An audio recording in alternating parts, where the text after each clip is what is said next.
ಮತ್ತು ಚರ್ಚೆಗಳ ಮೂಲಕವೂ ನಿರ್ಧರಿಸಲ್ಪಡುತ್ತದೆ. ಪ್ರಜಾಪ್ರಭುತ್ವದಲ್ಲಿ ವಿರೋಧ ಪಕ್ಷಗಳು ಆಡಳಿತ ಪಕ್ಷವು ಅಧಿಕಾರ ದುರುಪಯೋಗ ಪಡಿಸಿಕೊಳ್ಳುವುದನ್ನು ಚರ್ಚೆ ಸಂವಾದ ಟೀಕೆ ವಿಮರ್ಶೆ ಪ್ರತಿಭಟನೆಗಳ ಮೂಲಕ ತಡೆಗಟ್ಟುವ ಅವಕಾಶವನ್ನು ಹೊಂದಿವೆ. ವ್ಯಕ್ತಿಯ ವ್ಯಕ್ತಿತ್ವ ವಿಕಾಸನಕ್ಕೆ ಮೂಲಭೂತ ಹಕ್ಕುಗಳ ಅವಕಾಶ ಕಲ್ಪಿಸುತ್ತವೆ. ಪ್ರಜಾಪ್ರಭುತ್ವದಲ್ಲಿ ಚುನಾವಣೆಗಳ ಮೂಲಕ ಶಾಂತಿಯುತವಾಗಿ ಸರ್ಕಾರಗಳನ್ನು ಬದಲಿಸಲು ಅವಕಾಶವಿರುವುದರಿಂದ ಕ್ರಾಂತಿಗಳು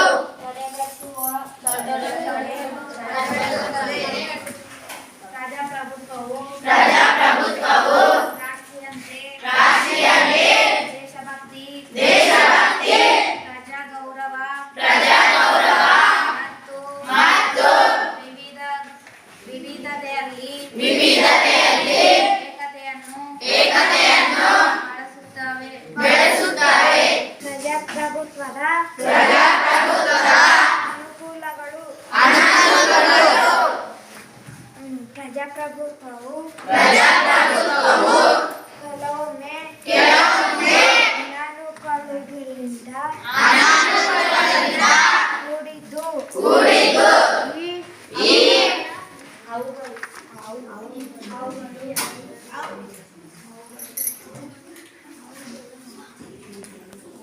ಅನಾನುಕೂಲಗಳು ಈ ಕೆಳಗಿನಂತಿವೆ. ಗೌರವಯುತ ಶೈಕ್ಷಣಿಕ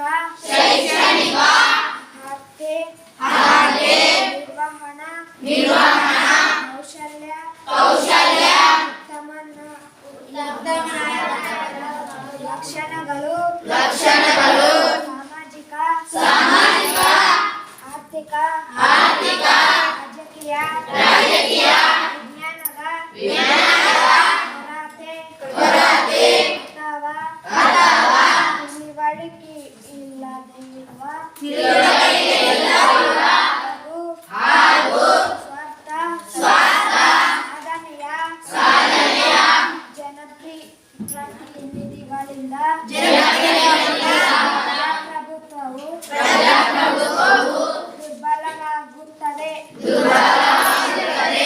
ಅಧಿಕಾರಕ್ಕಾಗಿ ರಾಜಕೀಯ ಪಕ್ಷಗಳ ನಡುವಿನ ಸ್ಪರ್ಧೆಯು ಪಕ್ಷಪಾತ ಮತ್ತು ಭ್ರಷ್ಟಾಚಾರಕ್ಕೆ ಎಡೆ ಮಾಡಿಕೊಡುತ್ತದೆ. ರಾಷ್ಟ್ರದ ಹಿತಾಸಕ್ತಿಗಿಂತ